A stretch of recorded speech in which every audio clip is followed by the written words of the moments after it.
नमस्कार, मैं प्रवीण अलावत हूं। आप 90 डिग्री देख रहे हैं। सत्यलोक आश्रम की मैनेजमेंट की करतूतों को लेकर आज हम एक ऐसा खुलासा करने वाले हैं। न केवल सत्यलोक आश्रम की मैनेजमेंट से जुड़े हुए भक्त बल्कि हरियाणा और देश भर से देख रहे अन्य लोगों के पैरों तले की जमीन है वो खिसक जाएगी। आप सभी ने सुना है कि कबीर जी का एक दोहा है कि साईं इतना दीजिए जामे कुटुंब समाए, मैं भी भूखा ना रहूं साधु भी भूखा ना जाए। लेकिन सत्यलोक मैनेजमेंट की कारगुजारियां ऐसी हैं कि भूखा रहना पड़ रहा है सत्यलोक आश्रम से जुड़े हुए लोगों को। ये पूरा मामला है हिसार, जिला हिसार, हरियाणा के आदमपुर से चुली खुर्द कोई गांव है और वहां से साधु दास नाम के भगत से जुड़ा हुआ मामला है। और 15 जनवरी 2014 से ये भक्त है संत रामपाल जी महाराज से जुड़े थे और 17/10/2025 को इनके घर में शॉर्ट सर्किट से आग लग गई थी। पूरा का पूरा सामान जलकर तबाह हो गया। स्क्रीन पर आप देख पाएंगे कि किस कदर पहले गुलजार था घर और बाद में पूरा का पूरा घर तहस नहस हो गया। सत्यलोक आश्रम की तरफ से वहां पर उनके तनखैया पत्रकार भी आए थे। जोर शोर से अन्य भक्तों की और हरियाणा के अन्य लोगों की सिंपैथी बटोरने के लिए, गांव की सिंपैथी बटोरने के लिए बड़े बड़े दावे किए गए थे। लेकिन ये कहानी जब आप साधु दास के जुबान से सुनोगे तो आपको रोना आ जाएगा। 1000, 2000, 3000, 5000 करोड़ रुपए के बांटने के दावे करने वाली सत्यलोक आश्रम ने इस दुख की घड़ी में संत रामपाल जी महाराज के परम भक्त के साथ जो किया है उसको लेकर आप यकीन नहीं कर पाओगे। और सत्यलोक आश्रम की तरफ से जो दावा किया जा रहा है कि हम गुरुजी के आदेशों का पालन करते हैं, गुरुजी के आदेशों के बिना मैनेजमेंट में एक पत्ता तक नहीं हिलता। इन्हीं साधु दास ने संत रामपाल जी महाराज से प्रार्थना की थी और संत रामपाल जी महाराज ने आदेश दिया था कि भक्त का घर पहले से भी अच्छा बनाइए। लेकिन मैनेजमेंट की कारगुजारी ऐसी थी, सतगुरु रामपाल जी महाराज के आदेशों को ताक पर रख कर धर दिया और ज्यों का त्यों साधुराम अपने गमों को, अपनी दुख तकलीफ़ों को बताए तो किसके आगे बताए।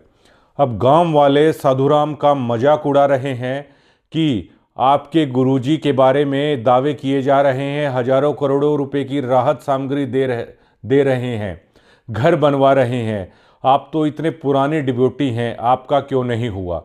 ये बताते हुए फ़ोन पर साधु दास है वो रो पड़ते हैं। अभी कुछ ही देर के बाद है हम उनको फ़ोन करेंगे और वो बातचीत को आप सुनना। क्या साधु दास का यही कसूर है कि वो संत रामपाल जी महाराज से जुड़ा, या साधु दास का ये कसूर है कि वो उस मैनेजमेंट से जुड़ गया जिसने उसके दुख, उसके दर्द में मुंह फेर लिया। आए आश्रम के तनखैये पत्रकार आए, लेकिन उस दर्द को केवल कैमरे में कैद किया, लोगों को दिखाया, झूठे आश्वासन दिए। आज वो वीडियो भी चैनल से डिलीट कर दी उन्होंने और साधुराम का दर्द आज ज्यों का त्यों है। वो दर्द आज नासूर बन चुका है और आप उन तस्वीरों को देख भी पा रहे हैं, वो वीडियोस भी हैं और आप स्क्रीन पे देख पाएंगे कि जो लाल धागे में लिपटे हुए ये 5 जो देख रहे हैं आप गोल गोल, जो सत्यलोक आश्रम से जुड़ा है वो इसे आसानी से समझ जाएगा कि पाठ जब करवाया जाता है तो नारियल के साथ ये चीज़ें दी जाती हैं। ये उस बात का सबूत है कि इन्होंने ज्योति के भी पैसे दिए, पाठ के भी पैसे दिए। स्क्रीन पे आप वो पर्चियाँ भी देख पाएंगे जो आश्रम की तरफ से दी जाती है। ये पर्ची नंबर 34887 पाठ सेवा 4/6/2023 को, नाम साधुदास, चूली खुर्द, हिसार, 15,000 रुपये। 21,000 रुपये का था, 15,000 इन्होंने जमा करा दिए थे और 11,000 रुपये बाद में दूसरी पर्ची में है। ऐसी ऐसी काफ़ी सारी पर्ची हैं, आप स्क्रीन में देख पा रहे हैं। ये पहली बार सत्यलोक आश्रम की कारगुजारियों का प्रूफ के साथ हम लोग दिखा रहे हैं और अब हम फोन मिलाते हैं।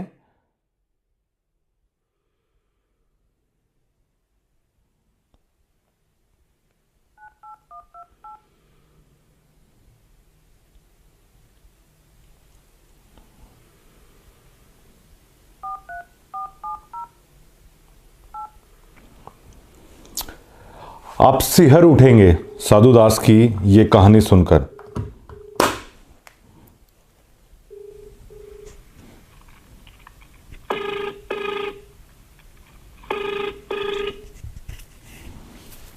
हेलो सत साहेब।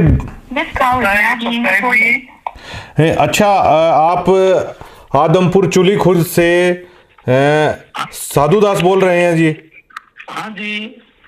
अच्छा, मैं ये जानना चाहता हूँ कि आप संत रामपाल जी महाराज से कब जुड़े थे, और हमें जैसे पता चला है कि सतलोक आश्रम की तरफ से दावा किया गया था कि आपके घर में शॉर्ट सर्किट हुआ था, लेकिन सबसे पहले आप अपना परिचय दीजिए सर। मेरा नाम साधुदास है जी। मैं गांव चूड़ी खुर्द का रहने वाला हूँ जी। जिला हिसार है जी, तहसील मंडी आदमपुर है जी। हमें जैसे पता चला है कि आपके घर में आग भी लगी थी। आप संत रामपाल जी महाराज से कब जुड़े? मैं जी संत रामपाल जी महाराज जी से जुड़ा था 2014 को, दूसरा महीना और 15 तारीख जी। आपने मतलब जो पाठ सेवा की और दान सेवा की जो पर्चियां दी हैं, इनमें कितनी सच्चाई है जो हमारे पास हैं? ये तो आपके सामने है जी। मैं आपको ये भी दिखाई हूँ, जो वो है ना गोल गोल गिंडी सी। हाँ जी, हाँ जी। उसका मेरे को नाम तो पता नहीं है जी, क्या होते हैं वो। हाँ, ये पाठ के दौरान शायद दी जाती हैं। हाँ, ये पाठ के दौरान दी जाती है जी। ये कुछ तो मेरे को पाई नहीं। और ये जो प्रसाद लाते हैं ना, पर्चियां उनको जमा करवाते हैं जी। तब ये इसमें देते हैं कुछ छुहारे, अखरोट, नारियल, ऐसा 2 किलो सामान देते हैं जी। इसका मतलब आप 2014 से जुड़े हैं, तो आप काफी पुराने भक्त हैं जो सतलोक आश्रम से जुड़े हैं सर। बहुत बहुत पुराने भक्त हैं जी। हम यहाँ, हमारा गांव चूड़ी खुर्द है, इसमें एरिया में कोई नहीं था जी जब आप जुड़े थे। हाँ, हमने बहुतों को जोड़े जी परमात्मा की दया से।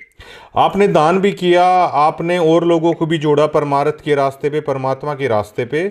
तो जो आपका घर जो ये पूरा जलकर राख हुआ, ये पूरा मामला क्या है सर? ये जी, मैं 17 तारीख और 10वां महीना, अपने पास एक टाटा एस है, मैं किसी भगत की बुकिंग पर गया था। और जो भगतपति है वो निबली में कुछ घर की सफाई कर लो जी। अपने मोटरसाइकिल थे 2 भीतर, तो मोटरसाइकिल बोली ये बाहर निकाल दो। तो मैं कहा जी रहने दे, किसी सफाई अपन के सफाई का करना, बोले काट दो, मेरा जी करे दिमाग कर लिए भाई। वो 2 मोटरसाइकिल बाहर काट दिए, और सामान कटवाने के लिए वो पड़ोसियों के पास, अपने जो साथ में घर है वहां गई हुई थी। और वहां एक लड़की है, अपने जो चाचा लगते है, जो धर्मा सारण है जी।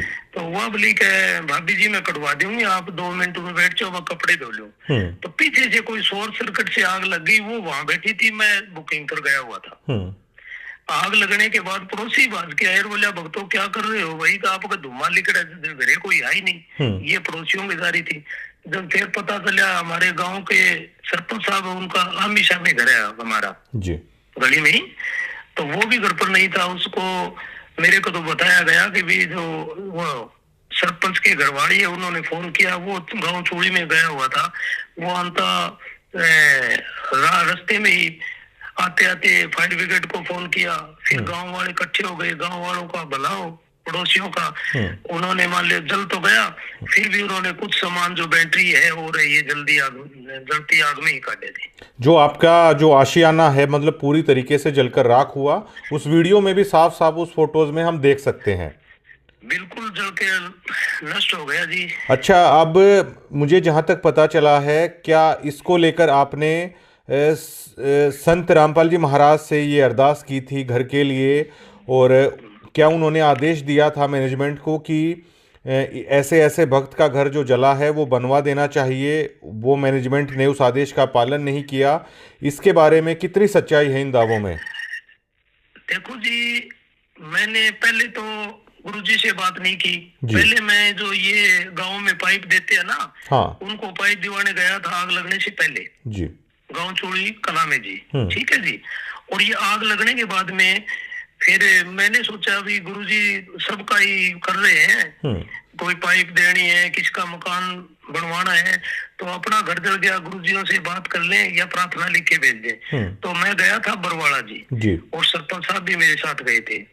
सरपंच साहब मेरे साथ गए थे, उन्होंने आपकी जो वो पैड होती है ना वो पर्चा, उस पर लिख के दिया भी ये हमारे गाँव का साधुदास बहुत पुराना भगत है और ये कोई साई पर गया हुआ था बुकिंग पर और पीछे से आग लग गई, इस गरीब का बिल्कुल जो घर है वो जल के सवा हो गए। तो ये लिखने के बाद में जो अमन दास है उनको दिया ना, तो उन्होंने वो पर्चा उस सरपंच को वापस दे दिया। बोले सरपंच साहब इसकी आपकी जरूरत नहीं है, ये तो हमारा भगत है, इसका तो फटाफट बनेगा, तो आप दोबारा और लिखो। तो एक मेरे साथ भगत और गया हुआ था, तो उसने भी वो दोबारा लिख के पर्चा सरपंच वाला वापस दे दिया, वो उनको फिर दे दिया। तो मेरे भगत जी उन्होंने ऐसा व्यवहार किया ना, सरपंच की भी बेइज्जती करी, भाई आपकी जरूरत नहीं है। तो मेरे को कुछ शक हुआ, मैं कह रहा ये कुछ गड़बड़ कर रहे हैं, मेरे वो बेईमाना लगा लो या भाई मेरे मन में फर्क हुआ भगत जी। फिर मेरे को ये लगा कि भाई आप परमात्मा से बात करूं तब मेरा शांति हो।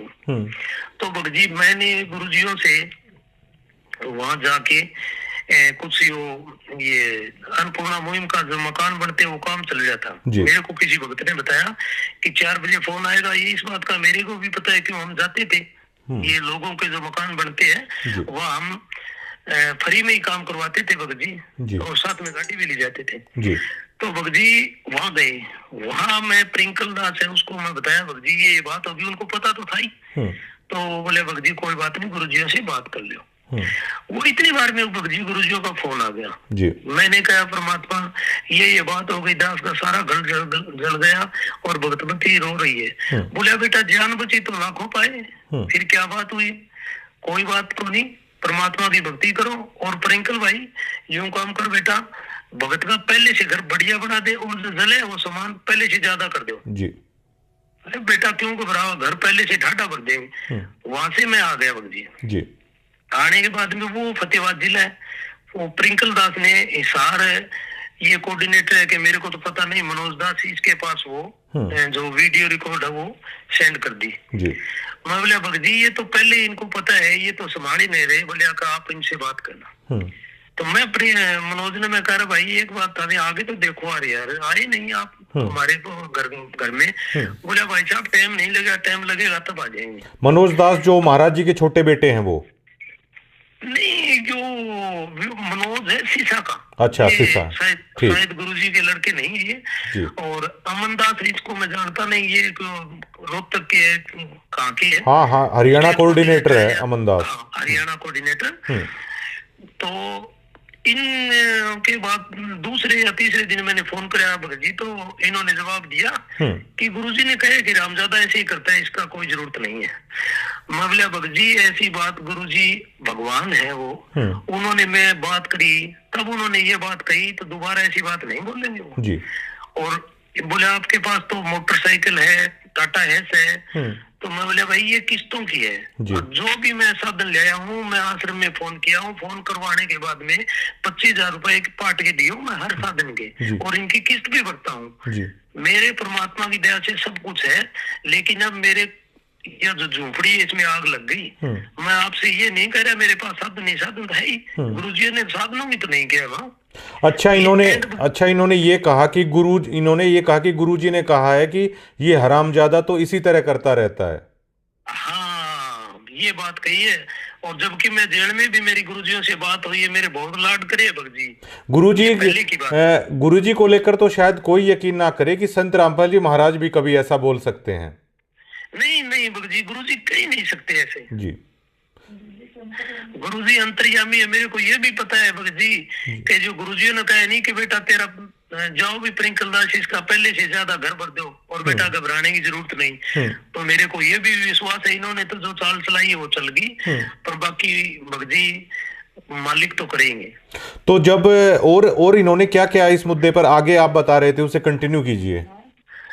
मैं भगत जी धनाना आश्रम में भी गया जी, तो इन्होंने ये कहा कि भाई आप हमको पता चले कि आप गुरुद्रोही हो, पवन से मिले हो। अच्छा। मैं बोला भगत जी फिर मेरे को वहाँ आप मेरे को बुरा बताओ, मेरे को रीस आ गई भगत जी। मैं बोले भाई आपको कौन गुरुद्रोही बता रहे हैं, कौन पवन दास है, मैं तो भाई साहब से किसी मिले ही नहीं, जानता ही नहीं, मेरी बात कराओ। तो उन्होंने बात भी नहीं कराई। बोले कोई बात नहीं भगत जी, आप मिले नहीं हो तो फिर क्या बात है।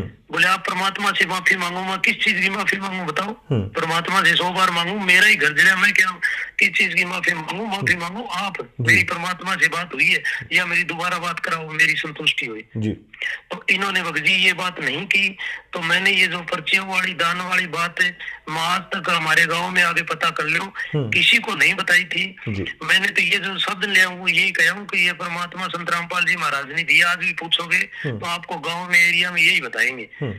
तो मेरे को भगत जी इन्होंने यही शिक्षा दी थी क्या भगत जी, अगर आपने जो दान किया है, पहले की बात है, अगर जी यूं कह दिया मैंने दे दिया तो आपके सिर पर मार पड़ेगी, आपको यम के दूध पकड़ के ले जाएगी। मैं डरता बताता अपनी भगत जी ये आग लगी है नहीं जो मेरे को रीस आई है। माँ जी परमात्मा से ही बात करेंगे फिर, भाई मालिक आपने तो ये कहा था इसका घर बन जाए, तो आपका ये कहना नहीं माना तो मैंने आपकी दान वाली बात बता दी जी। तो इन्होंने जो सतगुरु महाराज का, आपके गुरु का जो आदेश था, उस आदेशों की भी मैनेजमेंट ने धज्जियां उड़ा कर रख दी। बिल्कुल धज्जियां उड़ा दी जी। और जी बताइए। और ये एक चीज की और मेरे को धमकी दे रहे थे जी। बोलिए आपकी नो एंट्री हो जाएगी, पीड़ा पर्चा आ जाएगा। तो मैं कहा साधु दास एक गरीब घर में जन्म जरूर लिए, भगत जी आपकी धमकियों से डरने वाला नहीं है। एक बार मरना है, एक बार जीवन मिलता है, कोई दिक्कत नहीं है। मेरा पीड़ा पर्चा तो 17 तारीख को आग लगी उसी दिन ही आ गया था जी। ठीक है। अच्छा ये बताइए आप, जो ये पीले पर्चे का बहुत सारा जिक्र होता है, ये पीले पर्चे का डर क्या है? जो मैं भक्तों के अंदर देखता हूँ बहुत डरते हैं पीले पर्चे के नाम पर। भगत जी मेरे को तो ऐसा लग रहा है भाई, आप वैसे राजनीति की बात नहीं करते जी। मेरे तो दिमाग में ये बात है, जैसे कोई सरकार के खिलाफ बोलता है वो तो होता है देशद्रोही, ठीक है जी, आपका हक मांगे। और इन्होंने ये एक षड्यंत्र बना रखा है कि इनके जो खिलाफ बोलेगा, इनकी कोई सच्चाई उजागर करेगा तो इन्होंने पीले पर्चे का डर बिठा रखा है जी। आपकी नो एंट्री हो जाएगी।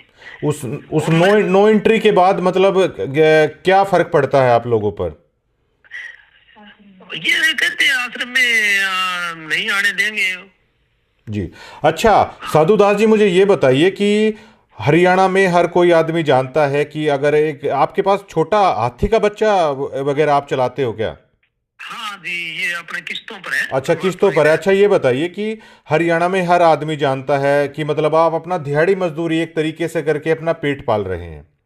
खूब जानते हैं भगत जी, खूब जानते हैं जी। अच्छा ये बताइए आप, तो ये जो आप दान करते थे, आपने काफी सारा दान भी किया है परमात्मा के नाम पर, तो एक दिहाड़ी मजदूरी करके मतलब आप इसका मतलब आपने तो बड़ी मशक्कत से वो पैसा जोड़ के दान में किया है, आपकी तो खून पसीने की वो कमाई थी। भगत जी 2 रुपए ब्याज के लेके भी किया है, जो ब्याज वाले अभी तक मांगते हैं पैसे। अच्छा जो पाठ और जो आपने बाकी दान की जो सेवा की है।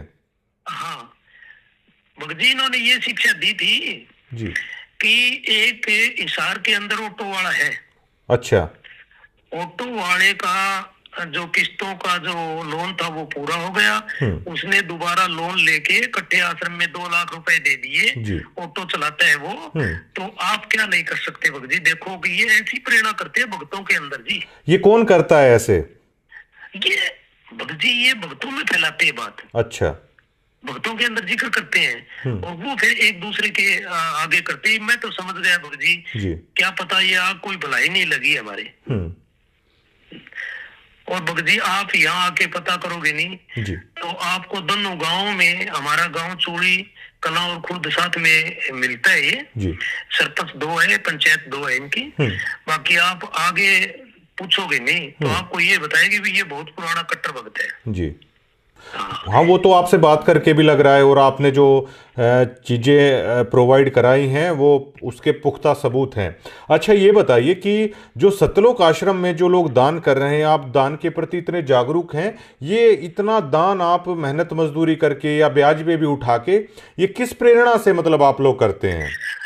ये भगत जी ऐसे बताते हैं कि जैसे बोले 5 यज्ञ होते हैं, जी दान धर्म और ये जो ये 5 यज्ञ बताते हैं हवन, जी इससे करवाते हैं ये। और एक और भगत जी मेरे को तो शंका हो रही है, कभी हमने ये बताते हैं कि गुरुजी ऐसे बताते हैं आपने कार की, कोठे की, बंगले की सोच नहीं करनी है, तो मेरे को तो शक ऐसे हुआ भगत जी जो दास का घर जला जी 17 तारीख 10वां महीने को, जब तो इन्होंने मनोज दास है, मैंने बोला भाई आपका नाम खंड है, मैं कहा तेरे को कैसे पता चल गया भाई नाम खंड है, मेरा घर जल गया। तो मैं कहा भाई मनोज मेरे को ये बता, जो मार्बल सिटी के अंदर गुरुजी की लड़की का मकान है और उसमें करोड़ों का माल जला है, मैंने सुना है उनको उन्होंने ही कोई औरों ने उनको निकाला है, उनकी जान बची है मसा मसा। तो वहां भगत जी आप यूं कह रहे हो कि भी ये तो परमात्मा की लीला है, तो वहां मालिक की लीला है, यहाँ नामखंड है, का नामखंड है। तो आप ये बताओ मेरे को, संत रामपाल जी महाराज आप हो या संत रामपाल जी महाराज जो 2 नंबर जेल के अंदर बैठे हैं वो है? मैंने इनको बहुत फटकार लगाई भगत जी मैं, और वो जो बलवान मास्टर जी है ना वहाँ भिवाड़ी आश्रम में जी, उनके पास भी मैं गया था। मैं कहा भगत जी गुरुजियों में जो ये आदेश है उनकी ये धज्जियां उड़ा रहे हैं। तो भगत जी मेरे को तो एक बात समझ में आई है कि नीचे से लेकर ऊपर तक ये सब मिले हुए हैं, इन्होंने एक षड्यंत्र बना रखे हैं। और मैं तो ये लिखता हूँ, मेरे आपको फेसबुक पे बहुत कमेंट पा जाएंगे, मैं कहता हूँ रे संगत वालों आपकी आंख खोलो, जो मेरे आस पड़ोस के जो भगत भाई है मंडी ब्लॉक में बहुत है, और जो मैं बात करी थी वहां भी 150 भगत थे, उनको ये पता है गुरुजियों ने आदेश दिए। मैं को इनसे ये तो पूछ लो संगत वालों से कि जो भगवान ने आदेश दिया था उसका क्या हुआ, और ये इनको पीले पर्चे का डर दिखा रखे। अच्छा साधुदास जी मुझे एक चीज और बताइए कि जब आपने नाम लिया, मैंने ऐसा सुना है कि संत रामपाल जी महाराज अपने भक्तों को राजनीति से दूर रहने की शिक्षा वो देते थे। हाँ जी। आज आश्रम में भी बहुत सारे राजनेता आते हैं और मुझे ये भी पता चला है चुनाव के दरमियान भी गुरुजी का आदेश बता के या रैलियों में भी गुरुजी का आदेश बता के भक्तों को भेजा जाता है। इन बातों में कितनी सच्चाई है? क्या महाराज जी राजनीति से दूर रहने की शिक्षा अपने भक्तों को देते थे और आज क्या हो रहा है? महाराज जी आश्रम में होते थे ना भगत जी, तो मैंने 2014 में नाम लिया हूँ, पहले का तो मेरे को पता नहीं जी। वहाँ इतनी तक थी, अगर कोई राजनेता है ना उसकी आश्रम में एंट्री नहीं थी। अच्छा। हाँ, और जो अभी है नहीं भगत जी, आपको एक और गुप्त बात बताऊं मैं, हमारे गांव में सरपंची का इलेक्शन हुआ था। अच्छा। और गुरुजी के लड़के को वहाँ जो एक जेल वार्ड है हमारे गांव का है, उन्होंने कहा था कि आपके भगत है वहाँ जी, तो आप मेरा भाई खड़े हैं तो सरपंची के बारे में आप कह देना अभी वोट दे दे जी। तो ये मेरे पास फोन आया था इस हाथ से, और ये मेरे को आप कभी भी मान लो आप सामने कर लेना, ये मैनेजमेंट वाले जितने भी है मैं उनको सामने बता दूंगा ये बात जी। हाँ, और 2019 में कांग्रेस पार्टी के लिए इन्होंने पीला पर्चा निकाला था, और अभी के लिए ये जो बीजेपी का चुनाव था इन्हों को वोट दिवाए थे भगत जी। और ये मूर्ख इतने हैं, मेरे को तो इन पर रीस भी आती है भगत जी, संगत वालों पर जानबूझ साची तजार करे झूठे से ने ऐसे की संगत प्रभु सुपने में ना दे। इनको जानबूझ के ये मान लो जो सच्चाई है उसको तजड़ लग रहे। मैं इनसे पूछता हूँ कि भैया हमने कहा कि नहीं कहा ये जो वोटों के लिए ये कहने लगे, परमात्मा तो ऐसे कहते हैं कि अगर घर का भाई खड़ा हो जाए नहीं उसको वोट दे दे, उसकी सपोर्ट नहीं करनी है, उसके साथ गांव में नहीं फिरना है। बताओ, तो ये बात है भगत जी।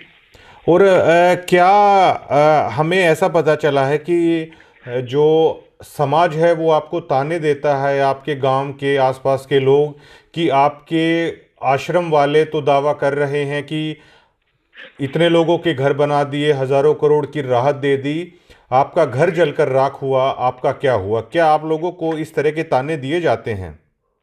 ताने दिए जा रहे हैं भगत जी। यहाँ आश्रम से कुछ लोग आए भगत जी, भगत आए तो जैसे हमारे घर में मांझा गुदड़े जो भी है शोर छोड़ ये सब जल गए, राख हो गए। तो हमारे गांव के पास एक मराना है 6 किलोमीटर, वहां से कुछ भक्तों ने मेरे पास शोड़ मांझे ले आके छोड़ दिए। जी तो ये 2-3 दिन बाद में आए। जी आग लगने के बाद में शायद 10-15 दिन भी निकल गए होंगे। तो आने के बाद में एक लेडीज थी, मेरे को पता नहीं कौन ही हुआ, मैं यहाँ था नहीं, मैं बुकिंग पर गया हुआ था। जी तो इन्होंने क्या है, आपके मांझे बच गए, आपके फलानी चीज बच गई। जी तो गांव के सरपंच और हमारे पड़ोसी थे, उन्होंने कहा कि आप ये कह रहे हैं इसकी यह चीज बच गई, इसकी यह चीज बच गई, ये जो है ये तो पड़ोसियों ने लाके दिए इसको मांझे दिए। मांझे मांझे क्या होता है जी? मांझे क्या होता है, थोड़ा सा आप समझाएं तो। बिस्तर, ये खाट खाट, होती अच्छा है, मंजी, चारपाई। ठीक है जी, हाँ, मंजी, मंजी बोल देते हैं। हाँ हाँ हाँ, मंजी बोलते थे ठीक जी। ठीक तो उन्होंने भी इनको धमकाया भगत जी। जी फिर बोले आपके पास ये छोटा हाथी है, मोटरसाइकिल है। तो ये हमारे जो पड़ोसी है ना, उन्होंने कहा था कि ये जिंदल की फैक्ट्री का मालिक है जी ठीक है, इसका घर जला हुआ है, इसे बनाओ तो ठीक है, वरना यहाँ 5 किलो चीनी लेकर मत आना। अच्छा अच्छा। हाँ, तो ये भगजीज वहां जाके ज्यादा वकालत करी, तो इन्होंने गांव वाले सरपंच और ने इन्हें धमकाया और था जी। फिलहाल मतलब जो देखिए, आपके बच्चे भी हैं, आपकी धर्मपत्नी भी है, आप लोगों के साथ ऐसा हुआ, तो एक परिवार के तौर पर मतलब आप कैसा महसूस करते हैं कि आप लोग क्या सोच के जुड़े और मतलब किस तरीके से चल रहा है? एक परिवार के तौर पर आप कितना टूट चुके हैं इस घटना के बाद? जी, टूटे के को मैं इतना टूट चुका हूँ कि जो अपने 2 बच्चे हैं जी, मैं उनको भी ये कहता था पढ़ाई की कोई जरूरत नहीं है, आप माला काटो जी, परमात्मा सतलोक में ले जाएगा जी, ठीक है। अब वो ही यूं कहते हैं बच्चे मेरे को कि पिताजी आप ये कह रहे थे माला काटो है, आपको सतलोक में ले जाए। सतलोक में तो आप कद जाओगे, अपना तो घर है झूपड़ी और बुड़गी जी। और इसकी गुरुजियों की जो परमात्मा धरती पर आ रहे हैं, उनकी ये मैनेजमेंट आ रही कौन चलन दे, तो सतलोक में ये कैसे ले जाएंगे? ये वो तो अंतर्यामी, उनको पता नहीं है, इन मैनेजमेंट वालों को धमका नहीं सकते भाई ये कैसे कर रहे हैं। आपकी सुन के मैं भी मतलब अंदर तक हिल जा रहा हूँ, तो मैं समझ पा रहा हूँ कि आप लोगों पर क्या बीतती है। तो ये जो मैनेजमेंट को आप किस तरीके से देखते हैं? क्योंकि ये लोग दावा करते हैं बिना सतगुरु महाराज की आज्ञा के, बिना पत्ता भी नहीं हिल रहा, ये इस तरह के दावे करते हैं, तो आप क्या सोचते हैं? ये बेमतलबी बकवास है भगत जी। इन्होंने ये एक बिल्कुल 1001% धंधा बना रखे। शादी होती है, 2 बच्चों की रमैनी होती है, ये ऐसी उन पर प्रेशर डालते हैं कि लड़के वाले 2 पार्ट लगवाएं, लड़के वाला 2 पार्ट लगवाएं। ये दावा किया जा रहा है कि फ्री में हो रहा है सब कुछ। कुछ नहीं हो रहा भगत जी फ्री में। मेरे पास सबूत है, सारनाम लेने गया था, 25,000 रुपए के 2 पार्ट लगे, 25-25 की। आप कहां से लाएंगे फिर 2 सदस्यों का 50,000 रुपए? आप सारनाम लेने गए? मैंने तो सतलोक में जाना था, हमने तो कुछ ब्याज पर लेकर कुछ ये छोटे हाथों की कमाई से कर करके दे दिए। घर बनाने की सोची नहीं, घर का हाल देखो तो ऐसा भूंडा है। अब मेरे को ये जो कुछ गिने चुने भगत है जो वहाँ खाने के लिए जाते हैं, वहाँ कुछ देते तो हाथ नहीं। हमारे गांव में भी है ऐसे भगत। तो मैं उन्होंने कहा भाई मैंने तो लाखों रुपए लुटाए वहाँ, अच्छा। आपको क्या भाई थाने रीस क्यों आवे? थाने रीस की मैं देव हाथ कौन था, मैं तो दे रहा क्यों जब मैंने रीस। अच्छा आप ये बताइए आप साधुदास जी कि सतलोक के नाम पे, सारनाम देने के नाम पे पाठ का लिया जाता है, क्या भक्त ऐसे होते हैं वाकई में कि सारनाम देने का अगर ये 2 लाख रुपए लेने लग जाएं तो क्या भक्त फिर भी देंगे? भगत जी कोई देना रहा वो तो दे ही सके, बाकी मैं तो जो यहाँ जोड़े हूँ नहीं भक्तों को, अब मेरे को आगे जो बूढ़ी ढेरी लुगाइयां हैं वो उनमा देती है, कोई मौसी है, कोई ताई है, कि बेटा तुमने हमको वहां फंसाया। उन्होंने कोई 10,000 कोई 5,000 जो जोड़ती है पेंशन की, और जो बूढ़ा पेंशन मिलती है, हाँ जी, तो वह भी उन्होंने आश्रम में दान कर दिए भगत जी। उनकी ऐसी हालत बना रखी इन्होंने। और मैं तो ये कह रहा हूँ कि भैया समय रहते जाग जाओ। मैं भगत जी 2001 में संत राम रहीम से नाम लिया था। अच्छा। हकीकत की बात है भगत जी, वहाँ इतना लूटा नहीं जाता था जो ये 2 गुरमीत राम रहीम जी के यहाँ, हाँ वहाँ लूटा नहीं जाता था। हाँ ठीक है, उनका एक धंधा है, उनकी दुकान है, दुकान से मॉल सामान मिलता है। फिर बाकी इनसे अच्छा तो वही है भगत जी, मॉल तो ले ले सामान, कोई कंडीशन तो नहीं आप इतने दे दो। अच्छा। शादी तो वहां भी होती है लड़कियों की, अच्छा, उस पंथ को छोड़ के, धन धन सतगुरु को छोड़ के आप गुरु महाराज संत जी के पास आए थे आप? हाँ जी। आप अब अच्छा मुझे ये बताइए, आपको परेशानी इस मैनेजमेंट के लूट के धंधे ने किया या संत रामपाल जी महाराज जी में कोई कमी है? आप ये भी बता दीजिए सर। संत रामपाल जी महाराज में कोई कमी नहीं है जी। जी। ये मैनेजमेंट है नहीं, इन्होंने भगजी भाई इनके ऊपर सर पर काल बैठे हैं। अच्छा। और आप देख लेना, परमात्मा ने जितनी अपने को सांस दी है तो इनका ऐसा हाल होगा, ये याद रखेंगे, देख लेगा। ये भगजी ऐसा बुंदा हाल करते हैं, ये जैसे इसी बड़ी बड़ी गाड़ियां निकालते हैं और ये मान लो जैसे ये गाड़ियों में आते हैं, बड़ी बड़ी गाड़ियां लेके आते हैं और हमको कहते हैं कि आपने कारगिरी इनकी जरूरत नहीं है, और हमको ये कहते हैं दान का बताना ही नहीं है। अच्छा। आप ये सोशल मीडिया पर और बड़े बड़े एमएलए सरपंच जो विधायकों को बुला कर ये बड़ा वो लड़कियों का डांस होता है, वहाँ ये उनको इनाम देते हैं। मैंने देखे कई वीडियो में, पैसे भी देते हैं खूब। तो ये हम नहीं दे सकते, इससे अच्छा तो हम आप दे देते गरीबों को। अच्छा, ये बताइए कि आप 2014 से जुड़े, तो 2014 के बाद से आपकी कंडीशन ये है कि आपका घर जल के राख हो गया। तो ये जो लोग हैं इनकी कंडीशन क्या है? ये तो बहुत महंगी महंगी गाड़ियों में चल रहे हैं। कंडीशन क्या है भगजी? मैंने आपको गुरुजियों की लड़की का मकाम बताया। ये पहले ये 2014 में ये किस हालात में थे? आज तो मतलब इनका लाइफस्टाइल अगर आप देखेंगे तो आप अंदाजा नहीं लगा सकते कि कैसे हो रहा है सब कुछ। तब ये भगजी ये भीगी बिल्ली थे। अच्छा। नहीं था इनके पास जब संत जी थे, जब गुरु जी बाहर थे। हाँ, तब कुछ नहीं था इनके पास। अच्छा। हाँ, और गुरुजी थे वो तो आमी सामी बात हो करती। परमात्मा इनको अब इनको पता नहीं है भगजी भी परमात्मा अंतर्यामी हो, वो वहां भी बैठा आपको देख रहे हैं जी। इन्होंने मेरा तो सबसे ज्यादा भगजी भाई, आप कह रहे हो नहीं भाई, मेरे को भी अंदर से न्यू महसूस होता है कि भी ये जो संगत है, बेचारी भोली संगत है, इनका क्या बनेगा? मैं तो इनसे निकल गया, मैं तो परमात्मा आएगा तभी बात करूंगा। अच्छा, ये बताइए कि क्या आप मानते हैं कि जो ये संत जी से जुड़े हुए मैनेजमेंट के लोग हैं आज जिस तरह की लग्जरी लाइफस्टाइल जी रहे हैं, तो बिना मेहनत की बजाय आप लोगों का दिया हुए पैसे पे ये सभी हो रहा है? कितनी सच्चाई मानते हैं आप इस बात में? 1001% है भगजी जी। और ये एक बात और बताऊं भगजी? हाँ जी।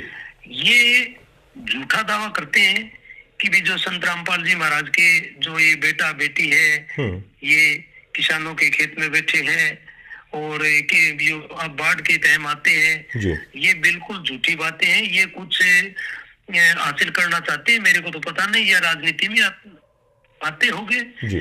और बाकी ये महंगे महंगे स्कूलों में पढ़ते हैं, ये सब इनके काम हाई लेवल के चलते हैं भगजी।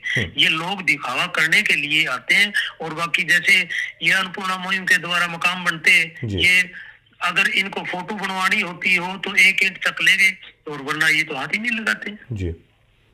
बताओ। अच्छा, ये बताइए कि आपके दिल पे क्या बीतती है जब लोग आपको ताने देते होंगे कि संत रामपाल जी महाराज से जुड़ के आज आपके हालात क्या हैं, तो आपकी मनोस्थिति क्या होती है, आपकी, आपके परिवार की, आपके बच्चों की? तो मतलब क्या चलता है आपके अंदर जब लोग ताने देते हैं आपको? भगजी चलता ये है कि जैसे 2014 से जुड़ा था जी है, अब लोग कहते हैं कि तू संत रामपाल जी महाराज की खातिर ऐसे कहता था, ऐसे कहता था। क्यों? जो हमारे गिरी पंथ का एक डेरा है चंडीगिरी का, तो यहाँ एक वो मनसागिरी जी थे, फौजी थे महात्मा, तो उनके साथ मेरी लड़ाई भी हुई थी। उन्होंने कहा था कि भाई ये आपने पुस्तक बांटी तो आपको ये कर देंगे, ये कर देंगे।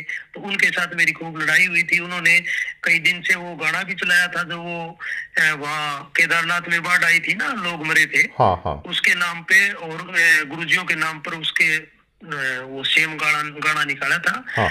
तो मेरी बहुत गुरुजियों के जो सत्संग लाइन है भगजी, जो नाम दीक्षा देते हैं, मैं यही कहता था संत रामपाल जी महाराज पूरे विश्व में ही एक ये तत्वदर्शी संत है, और कोई धरती पर ज्ञान है ही ना इनके सिवा। तो मेरी बहुत उमंग थी भगजी, भक्तों को बहुत जोड़ता था, गाड़ी में ले जाता था। और वो उन उमंगों पर इन्होंने हमारे गांव में या एरिया में मेरे को बोलने जो का नहीं छोड़ा। और लोगों ने मेरी मजाक बनाई है कि ले ले टिंडे ले लिए कितने।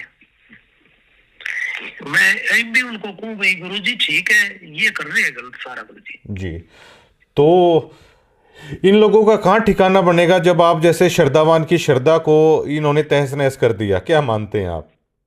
ठिकाना बनने लग रही है भक्ति। जो इनके जो संगत जुड़ी हुई है, जैसे आपने सोजत का देखा होगा, वहाँ तो एक बच्चे की मौत हुई है, एक वो जो उसकी माता जी है कौन है वो, उनके भी कोई टाबर टिकर होने वाला था, वो भी मेरे जान में अभी बीमार है, वो झटका लगी। हाँ, आज भी एक्सीडेंट में आश्रम में आए हुए थे राजस्थान के कुछ किसान या जाट नेता थे, तो उनकी भी आज एक्सीडेंट में मौत हुई है। ये भी मामला काफ़ी चल रहा है। अच्छा सर, ये बताइए, ये और मुझे बताइए आप, क्या आप इस पूरे मामले में जो मैनेजमेंट है, क्या वो जातिगत भेदभाव क्या होता है वहाँ पर? क्या आप ये मानते हैं आपके मामले में कोई जातिगत भेदभाव भी हुआ?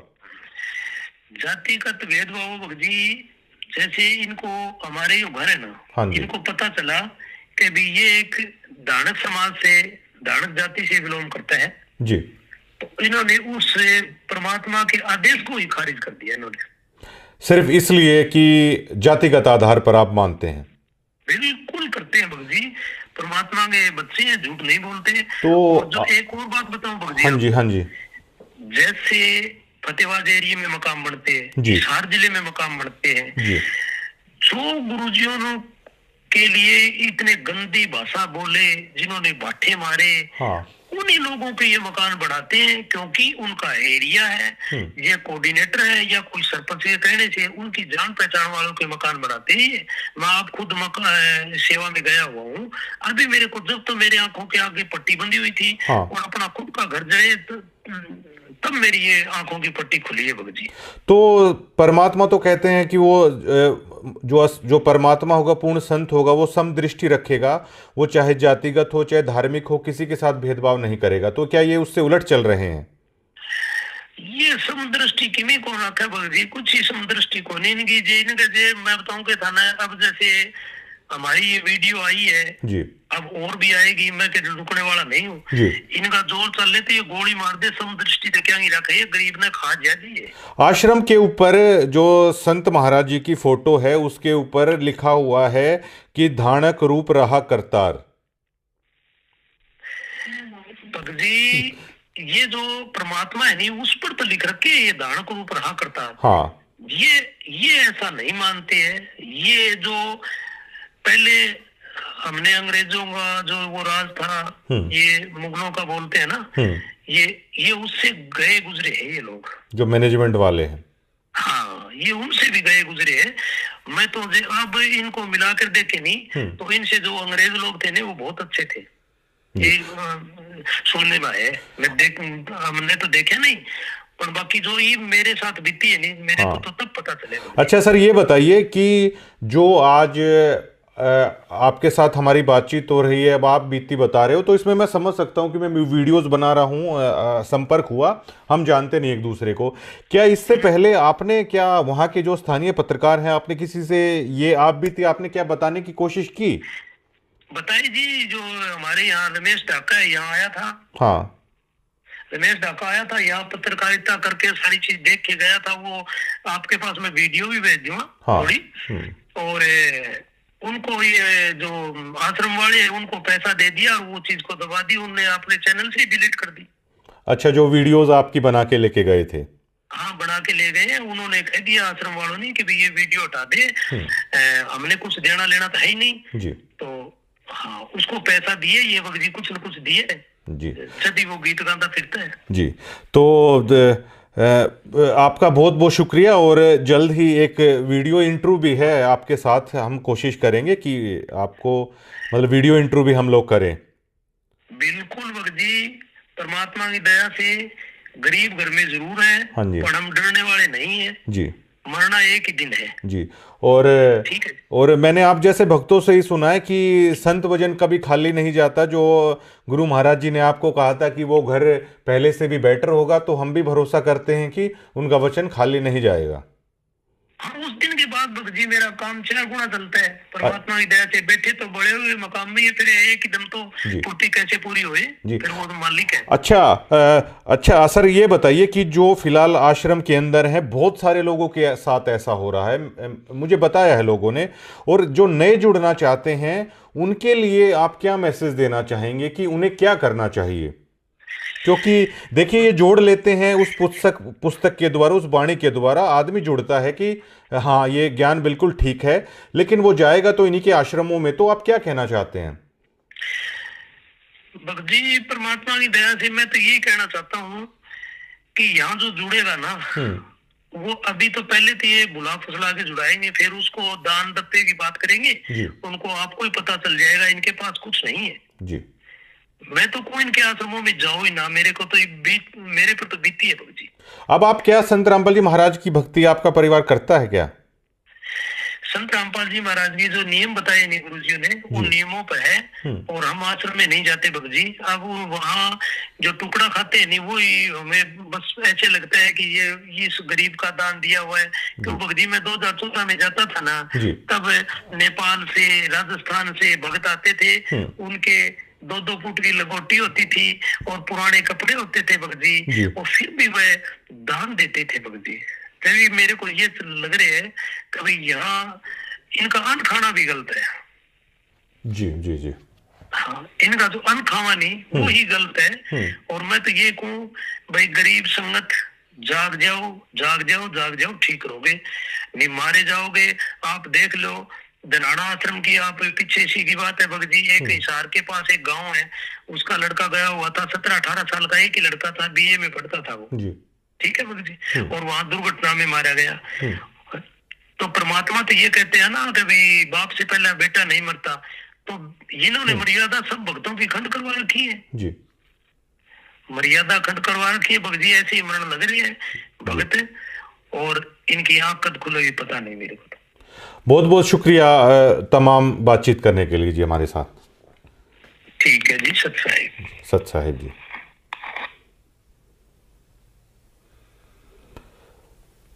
अभी आपने ये सुना कि इससे आगे कहने के लिए मेरे पास शब्द नहीं है, और अगर आपने इस साधु दास के परिवार की अगर दास्तां सुनी होगी ना, तो आज वो लोग कह रहे हैं कि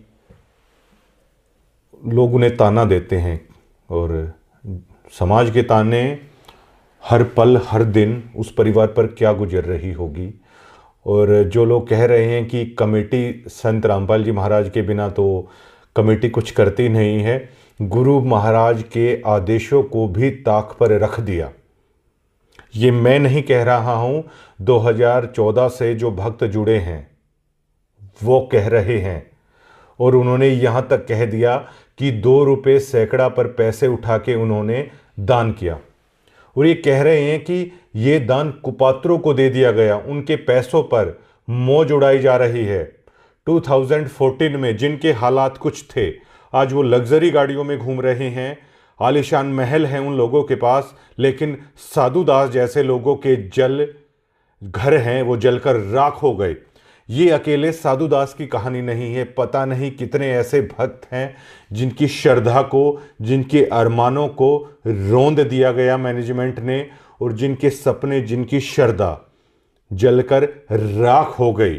90 डिग्री अब उन तमाम लोगों की आवाज़ बनेगा, हम सिर्फ इतना कहना चाहते हैं। और अगर आप भी सतलोक आश्रम से जुड़े हुए हैं, कोई अपनी बात रखना चाहते हैं, फ़ोन पे बातचीत आप कर सकते हैं, वीडियोज़ इंट्रू कर सकते हैं, नाम ना बताने की शर्त पर भी आप हमें सारी जानकारी दे सकते हैं। और अगर आप ऐसा करते हैं तो आप घबराइए मत, आप उस परमपिता परमात्मा के रास्ते पर ही चल रहे हैं, क्योंकि सच के साथ परमात्मा होता है। शुक्रिया।